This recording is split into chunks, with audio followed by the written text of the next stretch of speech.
Es- Hola, muy buenas tardes. El día martes, como siempre, contentos de poder estar en este programa que comparto con mi amigo y hermano Gustavo Breyo Beit. Y tengo una noticia que la voy a expresar al aire porque me puso muy feliz.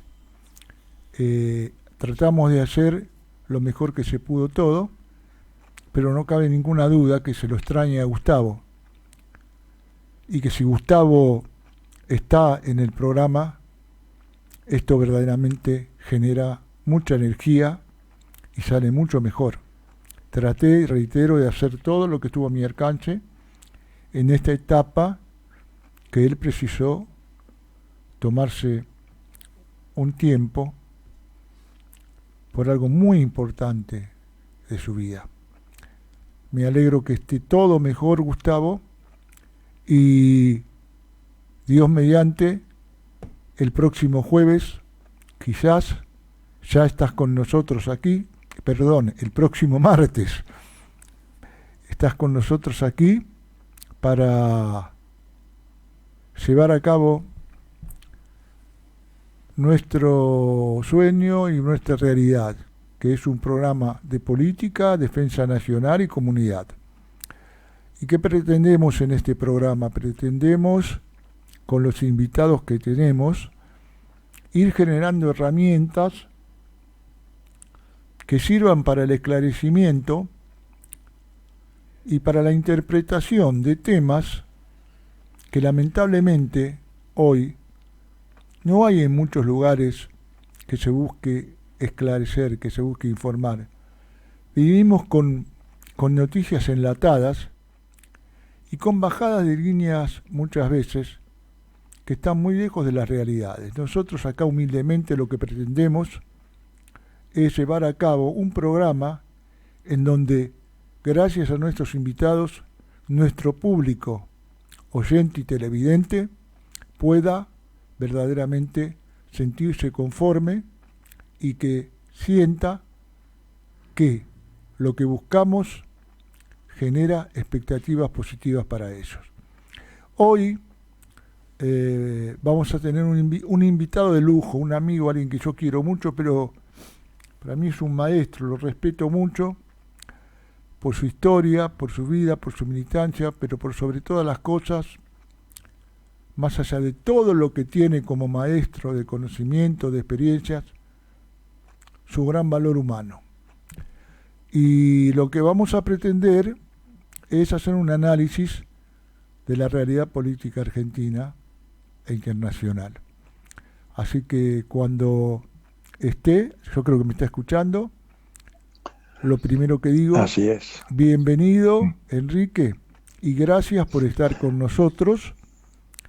Así que, ¿me escuchás bien? Te escucho perfecto, te agradezco la exageración que tuviste en la presentación mía, No, pero sí, estoy a tu disposición para hablar un poco de la realidad contemporánea. bien. No es una exageración, lo siento de corazón y además es así. Pero, Enrique, ya que tenemos la dicha de tenerte en el programa hoy, en una semana tan especial, la pregunta que yo tendría como disparador sería, ¿qué análisis nos podés hacer de la realidad política argentina después de lo acontecido el domingo pasado y qué ves que esa realidad eh, genera también en las relaciones exteriores de Argentina? Bueno, vamos a comenzar por la primera parte de tu pregunta sobre, no sobre las conexiones internacionales y las relaciones internacionales, sino sobre la situación de la patria. Bien, Después llegaremos al otro aspecto de la cuestión. Y me gustaría comenzar diciendo que no es la elección del domingo el punto de partida de hechos nuevos.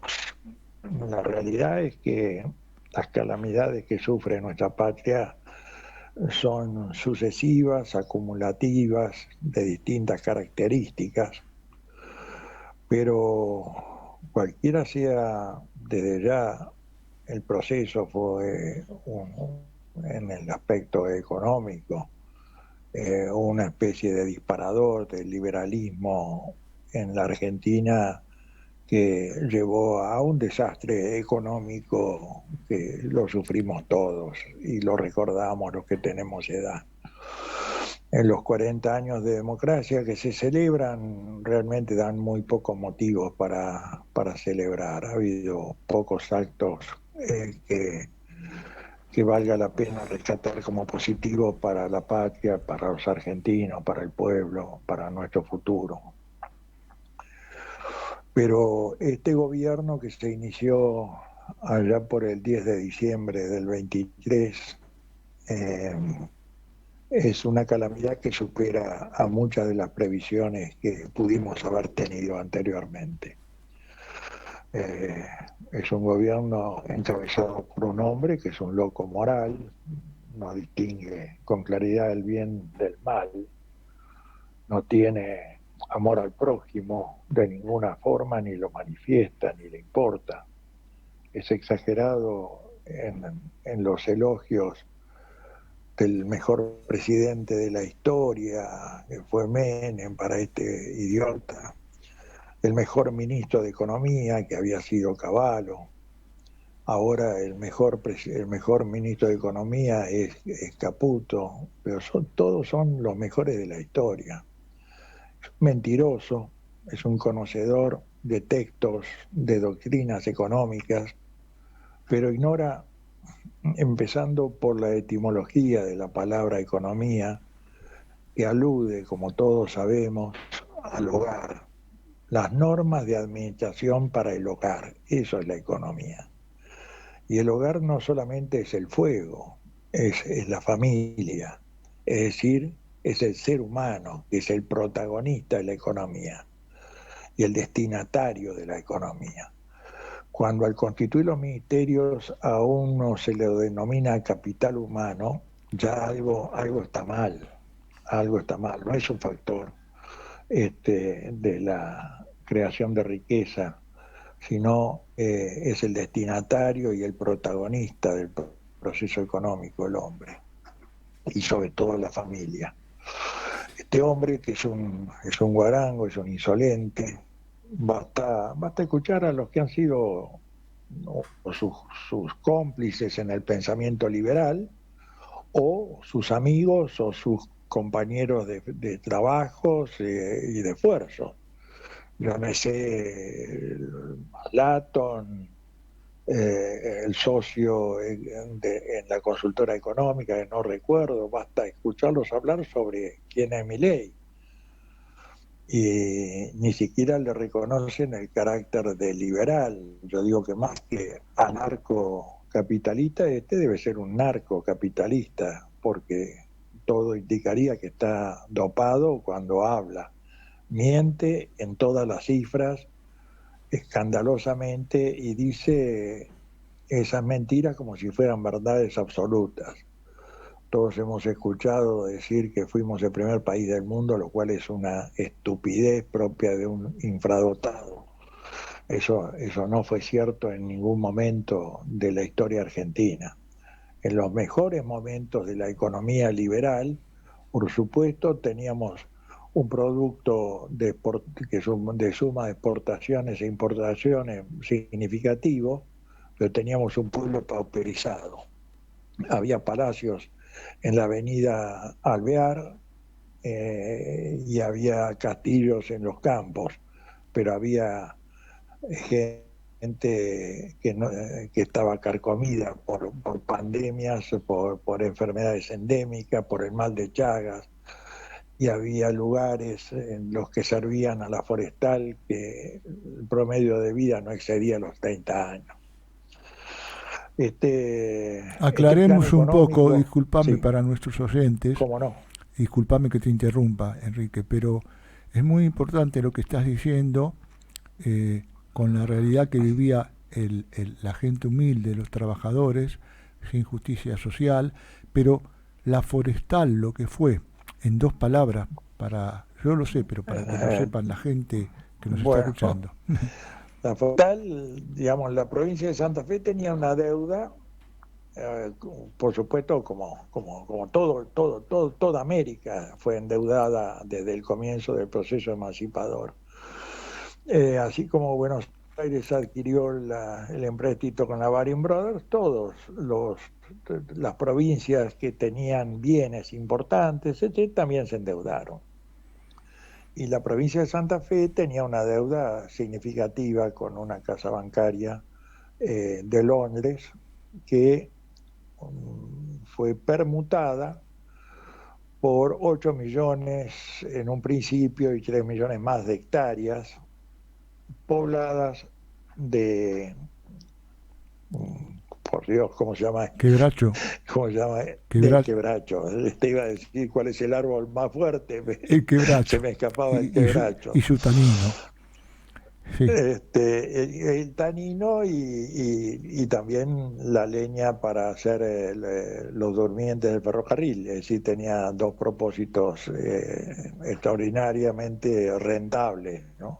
Ajá. Pero en esos lugares donde por supuesto se pagaba con bonos y los bonos servían para el proveedor, para el bolichero de la zona, que era también de la compañía,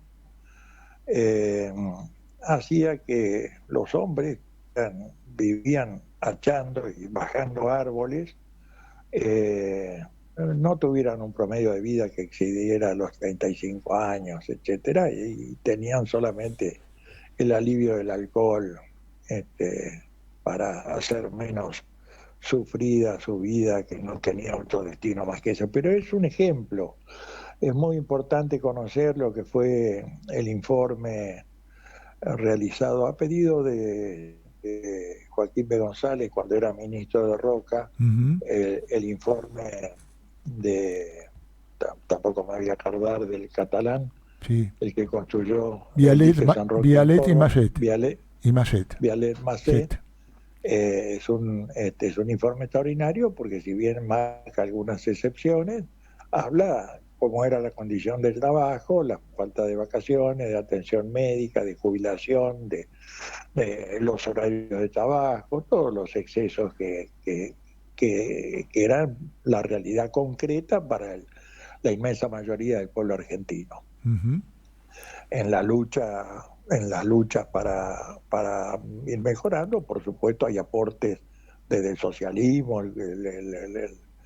el anarquismo, etcétera, pero empieza a cambiar las cosas cuando el radicalismo con Irigoyen llega al poder, por supuesto cuando se produce la revolución del 4 de junio del 43, con el coronel Perón como inspirador y después como presidente de la República. Todo eso es algo que conocemos y de lo que hemos hablado en otras oportunidades, pero ese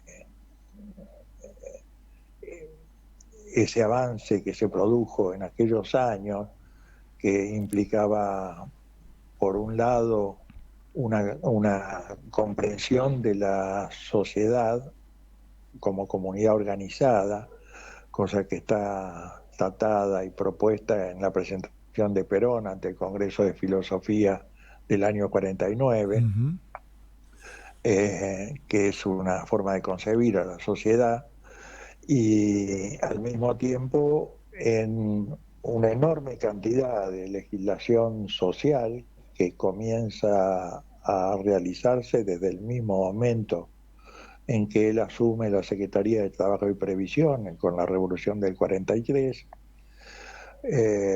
una política exterior argentina independiente que procuraba la defensa de nuestros intereses sin atarnos a ningún poder internacional por encima de nuestras propias necesidades y voluntad. Y junto con eso la realización de cientos de miles de obras, en su mayoría viviendas, policlínicos, gasoductos, y la nacionalización de la economía, que era, porque todo en la Argentina era británico o norteamericano. En fin, ese proceso que lo conocemos y del que hemos hablado tantas veces, Ujú. desbarranca después del 55, de muchas maneras distintas, con varios intentos liberales, con varios Alzogaray, con varios Krieger Bacena, con varios Domingo Felipe Cavallo, etcétera, que van creando un sistema que se funciona sobre la base de la deuda externa. Es decir, endeudar a la Argentina hasta un punto que hoy debemos estar superando ya los 500.000 millones de dólares de Así es, deuda aproximadamente sí, yo creo que sí. aproximadamente, y donde ni siquiera se pretende que paguemos el capital, se pretende solamente Los que intereses, renovemos, claro. paguemos intereses y adquiramos más deuda, porque ahora es lo que se está sugiriendo, que aún el Tesoro de Estados Unidos podría venir en auxilio de la situación que está pasando este gobierno en este momento. Pero volvamos a este momento, a este plan económico, donde no hay un solo economista, son todos hombres de la finanza, son todos usureros. De Milei ya dije hace unos minutos, es un conocedor de todas las doctrinas económicas y todas las cosas escritas sobre economía, pero no tiene la menor preocupación respecto de lo que el destinatario y el protagonista de ese proceso económico, que es el ser humano, que es el hombre, que es el compatriota, que es el pueblo de una nación, que es nuestro pueblo. Eso lo tiene totalmente sin cuidado a él. Ujú. El señor Caputo es un endeudador serial de la República Argentina, trabaja en eso con la mayor eficiencia, garantizando siempre el éxito y los logros para la gente que son sus cómplices, sus compinches, como el presidente del Banco Central, que yo recuerdo que iba a ser dinamitado y hoy es el protagonista de varias de las acciones de este gobierno. Ajá.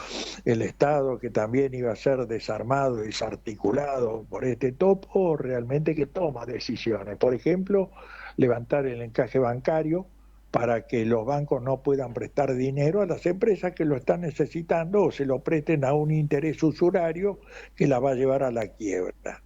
Ujú. Es decir, todo esto en medio de un sistema de autoelogio que realmente repugna. Y hay una complicidad de los medios de comunicaciones. Escuchar el domingo a la noche algunos a los Johnny Viale, al señor Trebuch, haciéndole críticas a este gobierno era un placer, porque realmente después de no haberle encontrado nada, absolutamente nada, que fuera criticable, parecía que habían visto la luz solamente porque la gente votó en defensa de sus propios intereses. Vos me preguntás por la situación de la Argentina y yo digo que es muy preocupante porque así como, así como este gobierno tiene las características que describimos, eh, lo que se le pone enfrente no es el viejo peronismo, no es el peronismo histórico, no es el peronismo de las tres banderas, de la soberanía nacional, de la independencia económica, de la justicia social. Posiblemente lo único que queda es una referencia nominal a la idea de estar junto a los humildes. Todo lo demás que era constitutivo del peronismo, para quienes hoy ocupan ese nombre, ha desaparecido.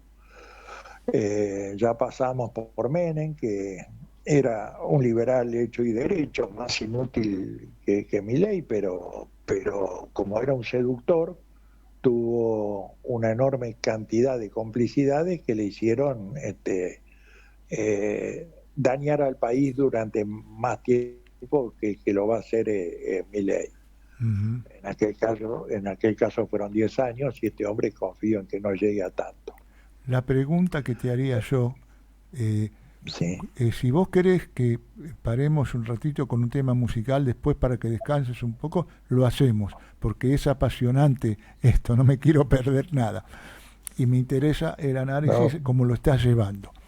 Eh, a ver, eh, cuando nosotros vivimos la etapa del menemismo, teníamos una nación que, si bien había pasado por la mano de todo lo que es el proceso de Martínez Dios en adelante, ahí empezó el endeudamiento, porque con el gobierno que se fue, con el gobierno que cayó, la deuda externa argentina era ínfima a lo que dejó después el proceso, cuando vino el primer gobierno. Era de 6.000 millones de dólares, y el proceso, cuando cayó Isabel Martínez de Perón, y cuando el proceso se fue, estábamos en los 50.000 millones de dólares de deuda. Bien, entonces ahí, bueno, todo lo que vino con el proyecto de democracia fue, de alguna manera, este camino, no buscar soluciones de raíz, porque los compromisos que se habían firmado tenían como garantía ya el patrimonio nacional. Lo que sucede es que hasta ese momento se trataba de llegar a arreglos, como yo recuerdo en la época del doctor Alfonsín, cuando se quiso compartir una empresa de aviación, Aerolíneas Argentinas, y después no se llegó a nada, y así sucesivamente llegamos a lo que pasó con todo el plan ingeniado ya desde el Banco Central en la época de Viola, porque cuando se estatizó la deuda privada, ahí estaba Domingo Cavallo, eso no lo debemos olvidar, ¿no? Domingo Felipe Cavallo, el presidente del banco. No, lo recuerdo muy bien, sí. Sí. Él estatizó, lo único que estatizó es la deuda de las empresas privadas, claro, la deuda interna de las empresas privadas. Que ahí empezaron los pingües negocios para muchas empresas, ¿no? Y en el gobierno de Isabel Perón, el doctor José Alfredo Martínez Dios, que era director o presidente de la compañía Ítalo-Argentina, sí, era director, sí, quiso hacerla estatizar. Claro. Y con un dictamen durísimo del gran amigo y querido compañero que fue Carlos Julio González, sí, o Julio Carlos González para ser más exacto, que era secretario legal y técnico y después secretario privado de Isabel. Se rechazó esa. Claro, porque eso vos sabés que yo lo viví bastante de cerca, porque en ese momento trabajaba en la empresa Ítalo, yo. Mira vos. Y recuerdo, mirá lo que son las cosas, ya desde esa época venía trabajando en todo lo que es el tema energético. Y yo recuerdo que se rechazó la estatización porque había caducado la concesión. O sea que el gobierno argentino no debía pagar un peso a cambio de eso. Es después lo que nos sucede después es que cuando viene el proceso, una de las primeras cosas que se hace es intervenir a la empresa Ítalo-Argentina de Electricidad, preparar todo un proceso de privatización y pagar una suma sideral para estatizarla y fusionarla con SEGVA, cuando no hubiera hecho falta ahí pagaron un centavo porque la concesión había caducado.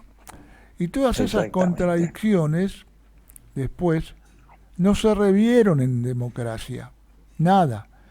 Es así, bueno, que viene después el proceso que desde esa época de que nosotros estábamos hablando, Martínez Dios, Martínez Dios, Cavallo con el gobierno de Viola, estatiza la deuda privada, y resulta que ahí viene algo que después fue preparándolo él, ¿no? Mientras que el gobierno de Alfonsín quería remar de alguna manera y ver cómo podía solucionar algo, él estaba en Estados Unidos desde su fundación, la Mediterráneo, trabajando fuertemente para que no le otorgaran un peso más, un dólar más a la Argentina, ¿no? Es así que llega y pasa lo que pasó después. hasta que aparece el patriota que con sus patillas imitaba a aquellos héroes, a aquellos caudillos, a un caudillo riojano, y que Así es. muy pronto, se rasuró las patillas y verdaderamente llevó a cabo. Yo recuerdo algo, un día que lloré porque veía algunas personas conocidas que estaban enseguecidas cuando se hizo esa plaza del Sí. La recordás, que estaba Sí, él con Bernardo sí, Neustadt, cómo no. y Así es. ahí empezó el remate de la Argentina, lo que nos quedaba de la industria. Empezaron a generarse monopolios, empezaron a atacar la pequeña y mediana empresa, y bueno, y terminamos donde terminamos, que fue en el Digamos, 2001. se entregó YPF a un conjunto de delincuentes, que era la empresa, eh, ¿cómo se llama? Repsol, Sí. que después aceptaron que Néstor Kirchner les quitara el 25% de la empresa a nombre de su testaferro, que era Eskenazi, al 25% del total de la empresa sin poner un centavo. Mm. Sin poner un centavo. Cuando le preguntaron al señor Brufau, que era el presidente de Repsol, en España, cómo era que Eskenazi había comprado primero el 15 y después el 9% del capital de la empresa sin poner un centavo, y Brufau contestó: porque es un especialista en mercados regulados, en lugar de decir: no, es el testaferro de quien regula el mercado allá.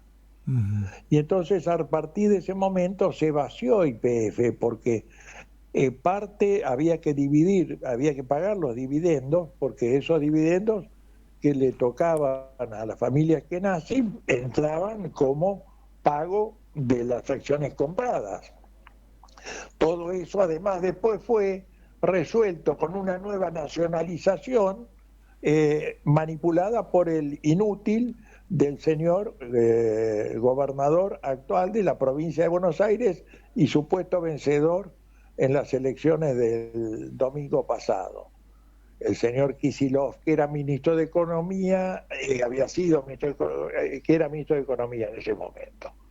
Y nos ha generado un juicio donde tenemos una sentencia en contra de los tribunales de Estados Unidos por 16.000 millones de dólares.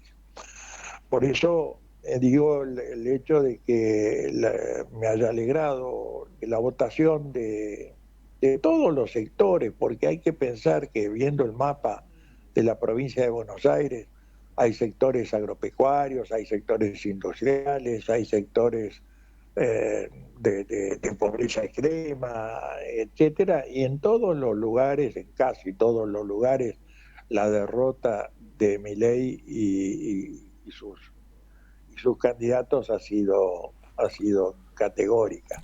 Solamente quiero marcar la responsabilidad de Kicillof para que no nos hagamos demasiadas ilusiones respecto de qué es lo que puede suceder. Bien. Acá estamos atrapados en una pinza dialéctica entre dos enemigos de la patria con la que soñamos y del destino para el pueblo argentino el cual hubiéramos entregado nuestras vidas. Ahora, cuando nosotros mencionábamos la etapa de la entrega que se llevó a cabo con el proceso de privatizaciones y todo lo demás con Menem, Sí. aquella etapa, ¿en qué se la puede comparar con la etapa actual?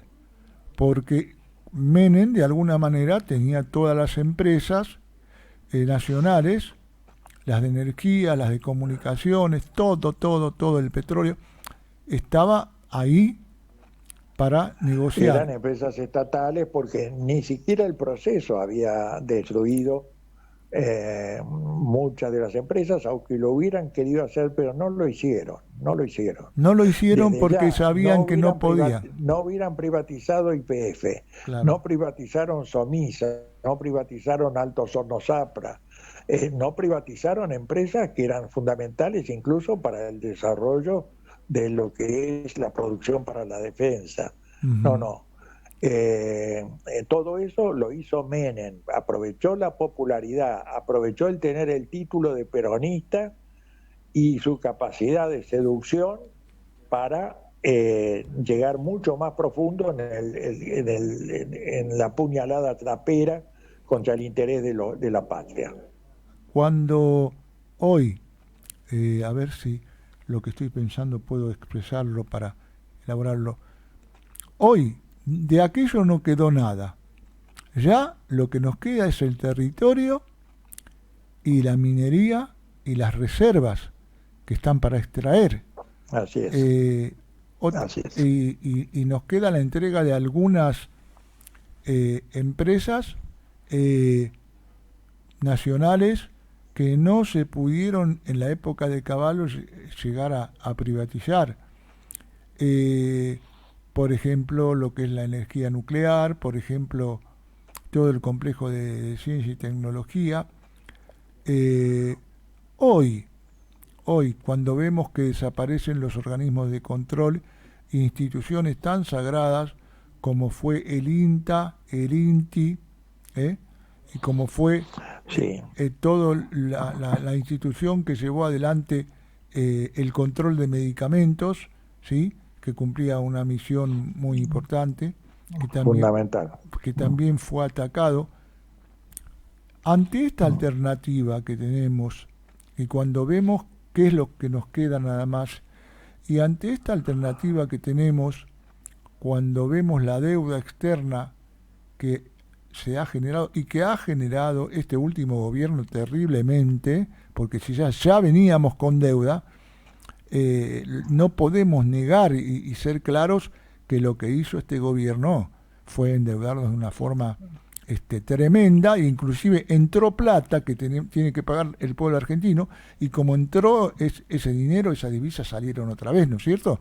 Es Y van saliendo ahora para sostener, porque como ya se ha llegado a la parte alta de la franja en la cual se podía mover el dólar, ahora van a vender dólares a los privados para mantenerla alrededor de los de los 1.460, 68 pesos, que es mm, lo que es la parte superior de la tabla ahora.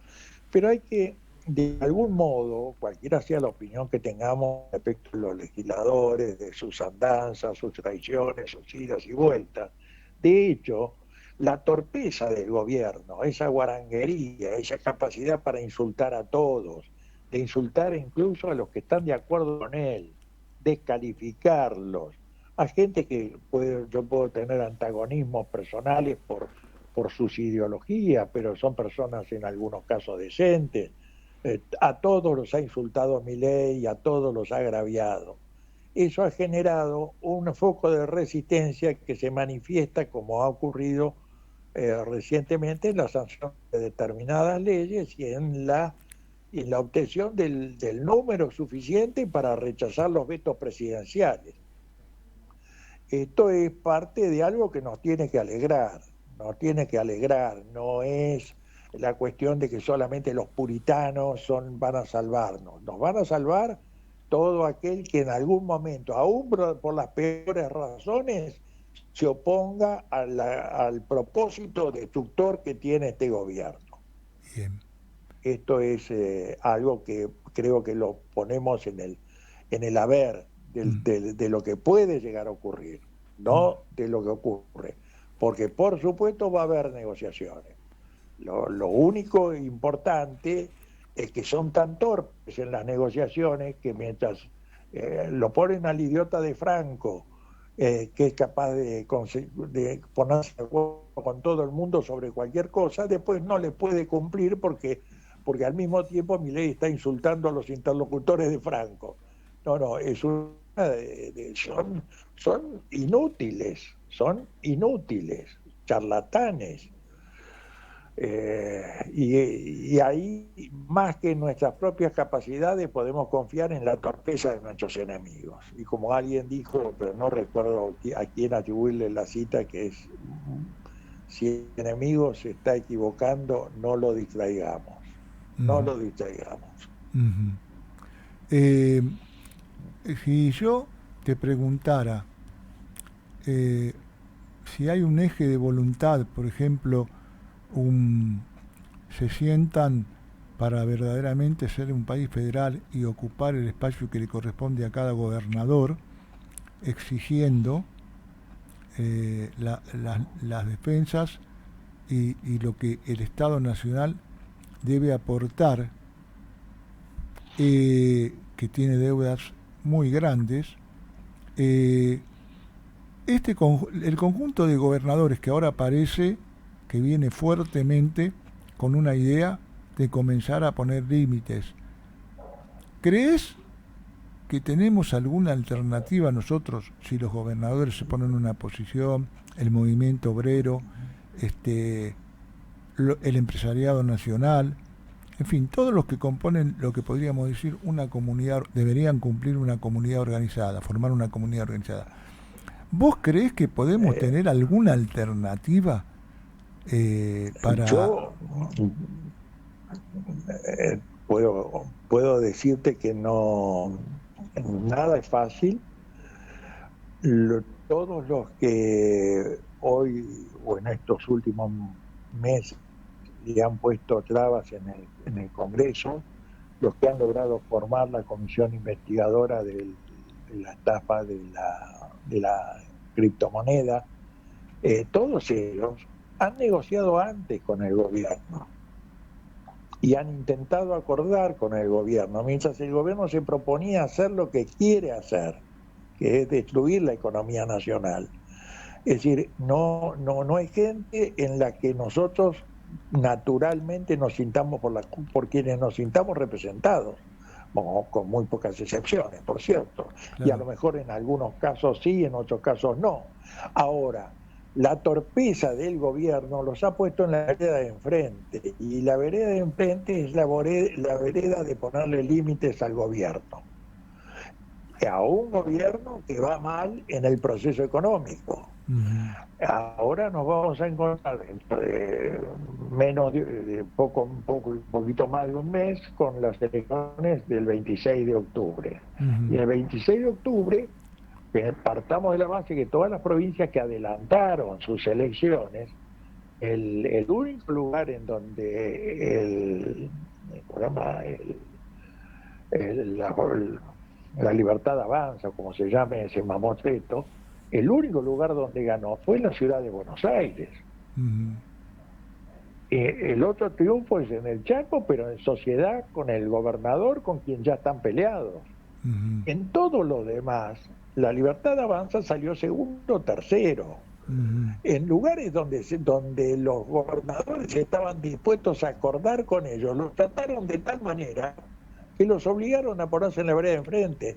El gobernador de Corrientes quería acordar, pero no le daban nada, no le daban ni los concejales. Y bueno, fueron por su lado y la Libertad Avanza sacó menos del 8%. Y el radicalismo que gobernaba Corrientes sigue en el poder. Es decir, confiemos en los errores, ya que no confiamos en nuestras conducciones porque no las tenemos, que no confiamos en nuestro talento porque no lo demostramos. Confiemos en los errores del enemigo y aprovechémoslo. No lo distraigamos mientras se está equivocando. Ajá, sí. Está muy bueno eso. En algún momento se lo escuché decir a Perón o algo parecido. Yo no me gusta atribuirle a Perón todo lo bueno, pero no creo, en este caso no creo que sea de Perón. No viene a mi memoria en este momento. O algo parecido dijo. ¿Quiénes son los...? Bueno, seguro, porque tenía la perspicacia para conocer la naturaleza del ser humano. Sabía también en qué modo la adulación que es lo que se ha manifestado en este caso respecto de Milei, respecto de una señora que era repostera. Ahora resulta que el jefe es una señora que era repostera, ¿no? Yo creo, me parece que no está demostrando mucho talento Enrique, tampoco, porque para... digamos, el talento se demuestra con lo que uno escribe, con lo que uno dice, con lo que uno Claro. hace. Ahora, ninguna de las tres cosas, ni el decir, ni el hacer, ni el escribir, la ponen de manifiesto como alguien que tenga un sentido concreto de hacia dónde avanzar, Bien. salvo acumular poder y robar. Eso sí. Nos quedan 5 minutos, 6 minutos de programa y quiero aprovecharlos con vos para hacerte una pregunta relacionada con un cuadro comparativo, ¿no? Cuando apareció la revolución del 43, veníamos el fin de una guerra y todo lo demás, y esa revolución comenzó con algunos planes para cambiar el tablero eh, de la nación argentina, para transformarlo en un país verdaderamente, no solamente que viviera un grupo dentro de lo que es la exportación de cereales, que era aquella Sí. la historia de ese país que tanto nos recordaba el actual presidente, ¿no? No un país como en el 1910, cuando fue el centenario, que vinieron gente importante de distintas partes del mundo, como la infanta, hermana del rey de España, y en aquella época, mientras se conmemoraba, se festejaba, había un pueblo oprimido, en muchos de ellos extranjeros, inmigrantes que vinieron a hacer esta patria, que estaban con una ley de residencia que tenían la posibilidad desde el gobierno, desde la fuerza, de echarlos cuando lo que sea necesario, y después también con un estado de sitio. Mirá qué contradicción. Se conmemoraban los 100 años con un estado de sitio. Toda esa Argentina que llegó al 43 y que se pretendió generar un proceso transformador que en un principio se empezó a dar, y en el 55, bueno, sabemos lo que pasó y a lo que se llegó después. Hoy, haciendo un cuadro comparativo, si hubiesen patriotas verdaderamente, gente con esa visión estratégica a la cual nos referimos nosotros, comprometidos con la nación, comprometidos con el pueblo argentino, ¿se podría generar un cambio o ya como nos tienen atados con la deuda no hay alternativa posible? Digamos, siempre se puede y siempre se debe intentar, pero las condiciones son muy diferentes. Te voy a decir algo tan simple como lo siguiente: si uno tiene el propósito de llegar a Mar del Plata y parte de Buenos Aires, la dirección es una, y si parte de Bahía Blanca, la dirección es la contraria. Uh-huh. Es decir, no es que hay que ser obsesivo en mantener determinadas afirmaciones circunstanciales. Bien. Hay que ser obsesivo en mantener el objetivo final. Bien. Entender la realidad que se produce, entender los sentimientos del pueblo y encontrar los conductores de ese pueblo. Nada se genera si no existe el elemento detonador, que es la capacidad de alguien de recibir, por sus condiciones personales, por su locuacidad, por su pensamiento estratégico, el apoyo creciente de los que deben empezar a creer en que la tarea que vos proponés es posible. Bien. Todo eso está faltando, pero tenemos la obligación de mantener los fuegos, los vivacs encendidos. Bien. El fuego del vivac. Ya llegará el momento de tocar la corneta para convocar a los nacionales de nuevo a una pelea por el poder para nacionalizar la patria. Bien. Esto es el objetivo. Enrique, señor. Querido maestro, gracias por esta posibilidad que nos diste de estar con nosotros, de compartir, de intercambiar ideas y en momentos tan difíciles escuchar un análisis que siempre nos deja la posibilidad de una esperanza, y una esperanza que quizás en algún momento se puede convertir en deseo, y de deseo en la realidad. Gracias por esta oportunidad que nos diste. Te agradezco mucho a vos la posibilidad de expresarme y compartir con vos sentimientos que sabemos que los dos tenemos y que muchos miles de más argentinos tienen. Solamente hace falta tender lazos y crear un espíritu de pelea en los que han bajado ya los brazos. Gracias, Enrique. Muchísimas gracias. Un abrazo fuerte. Un abrazo grande. Hasta pronto. Hasta pronto, hermano querido. Bueno, hemos tenido una tarde, para mí un programa muy, muy interesante. En este tiempo que nos queda, que ya no nos queda tiempo, nos despedimos hasta el próximo martes en Política, Defensa Nacional y Comunidad, deseando que lo que anuncié al principio pueda ser realidad. Que mi amigo y hermano Gustavo Breidoveit esté conmigo aquí en el piso y podamos compartir nuevamente en conjunto este programa que nos hace muy felices, nos pone muy felices poder llevarlos a cabo. Así que nos despedimos de todos ustedes y les agradecemos la atención que nos han dispensado. Muchas gracias y hasta el próximo martes, si Dios lo quiere así, de 17 a 18 en Política, Defensa Nacional y Comunidad.